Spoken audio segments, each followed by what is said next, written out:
지난 27일 주주총회에서 대표이사직이 박탈된 사람, 대한항공 조양호 회장이죠. 창업주의 일가라도 재벌 총수라도 무리를 빚으면 주주들에 의해 밀려날 수 있다는 걸 보여준 정말 우리나라 재계 역사상 초유의 사건이었습니다. 그런데 이게 끝이 아니었습니다. 조 회장이 경영 일선에서 물러나면서 퇴직금을 받게 되는데 받게 된다면 그 액수가 무려 700억 원이 넘는다는 건데요.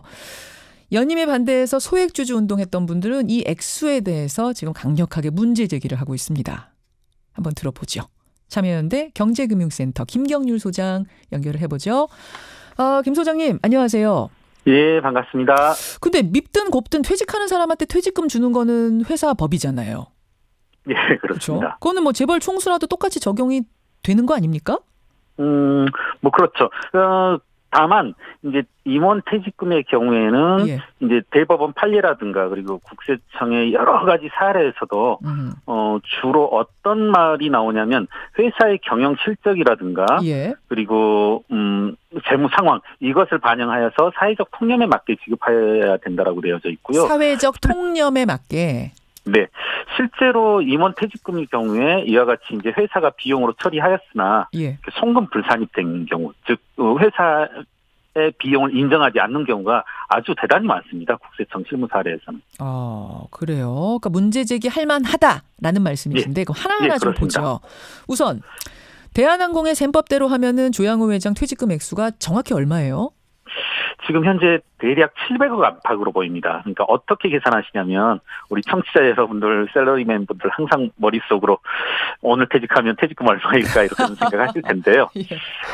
이렇게 생각하시면 됩니다. 한 달치 월급, 작년에 받았던 2018년에 받았던 한 달치 월급 곱하기 근속연수. 이게 여러분들이 청취자분들이 생각하시는 퇴직금일 텐데요. 그렇죠. 여기에 임원의 경우에는 되게 지급배수라는 것을 이제 곱하게 됩니다. 지급 뭐요? 지급 배수. 실무에서 지급 배수라고 생각하시면 됩니다. 배수. 그러니까 직원들이 받는 퇴직금보다 몇 배를 더 지급하느냐는 건데 조양호 회장의 경우에는 2015년 주주총회에서 그것을 6배로 결정하였습니다.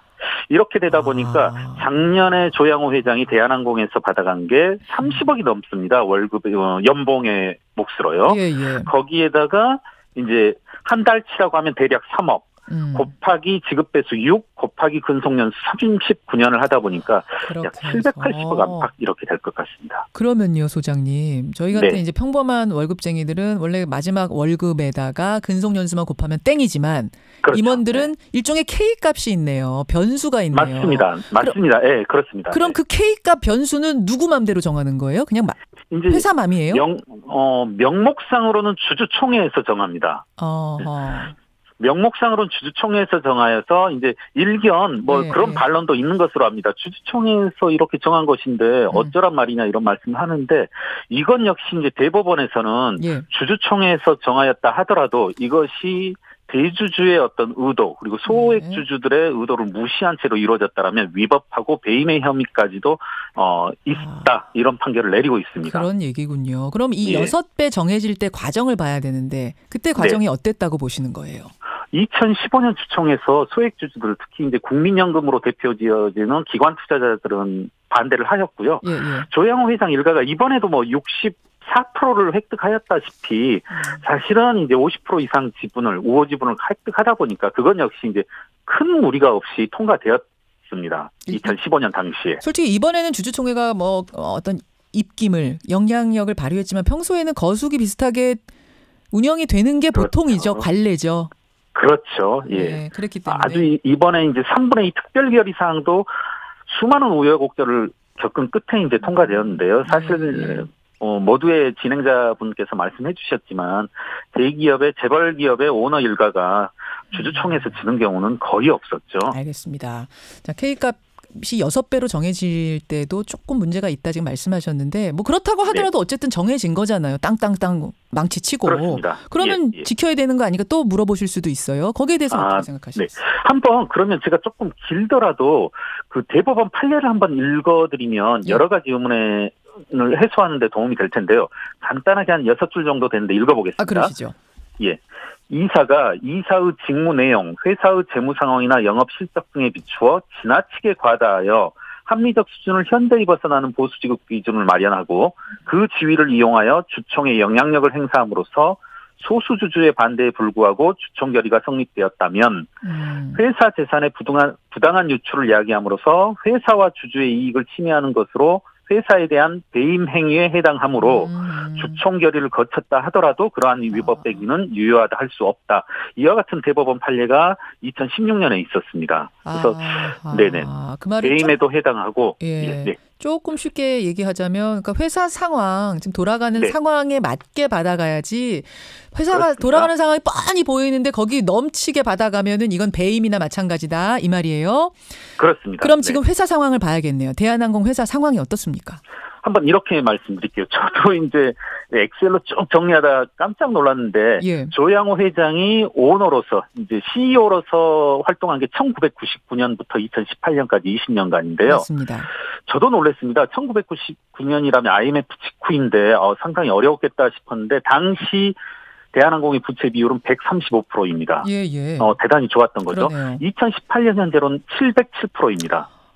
어떻게 보면 언제 망하더라도 좀 이상하지 않을 그런 부채 비율이고요. 더욱더 놀라운 것은 이 20년 동안 영업활동으로 인한 현금 흐름, 즉 우리 조종사분들, 승무원분들이 일해서 번 돈이 얼마냐면 물경 29조에 달합니다. 예, 예. 29조를 이제 승무원들, 조종사분들이 벌었는데 예. 이 기간 동안 회사의 순자산은 1조 원이 감소합니다, 오히려.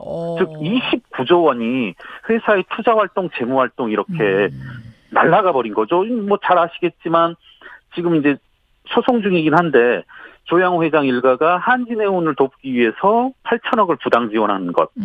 그리고 이제 뭐 이런 이야기까지 하게 되는데 조현아 씨가 이제 남편을 이제 구타하면서 내가 너를 위해서 몇 천억을 들여서 병원을 세워줬는데 이런 말을 하지 않습니까? 예, 예, 아버지께서. 이런 식으로 영업에서 29조 원을 벌어들였는데 순전히 뭐 투자다 재무다 엉뚱한 투자, 엉뚱한 재무활동으로 29조 원가량을 날려버린 거죠 다. 이와 같은 상황에서 회사의 재무상황 영업실적을 뭐 말할 이유, 말할 계제가 아닌 것입니다. 예, 예. 오히려 뭐 오늘 이 자리에서 또 밝히는데 저희도 쭉 검토하다가 사실은 퇴직금뿐만 아니라 급여도 회사의 재무 상황이나 영업 실적에 비추어 부인하는 경우가 흔하거든요. 그럼에도 불구하고 이제 조양호 회장 같은 경우 2018년에 지금 9개 회사의 임원으로 재직 중인데요. 예. 저희가 확인한 것만 4군데 회사입니다. 9개 중에 5개는 확인을 못했는데 4군데 회사에서 받아간 급여만 연봉이 100억이 넘습니다. 이것에 비추어 저희는 퇴직금뿐만 아니라 기왕의 급여에 대해서도 좀 적극적인 어떤 탈세 제보를 할까 고민 중입니다. 아, 그래요. 알겠습니다. 지금 근데 뭐 회사가 망할 게 분명히 예견이 된다든지 네. 퇴직이 임박했는데 그 조항을 만들어서 받았다든지 이런 경우가 아니면 이런 걸 네. 뭐 법적으로 제기해봤자 법정에서는 지는 경우도 많다. 이런 문자들도 네. 좀 들어오긴 해요. 아, 그래요? 저희가 본 판례들, 제가 키워드 검색을 이렇게 송금 부인되는 쪽으로 해서인지 모르지만, 사실 국세청에서 어떤 예규라든가 판례 사례는 대단히 많고요. 저는 퇴직금에 관한 예. 이와 같은 이제 저희의 탈세 제보를 내지는 소송을 제기했을 때 질 가능성이 그렇게 많지는 않아 보입니다. 네. 소송까지 가는 겁니까, 그럼?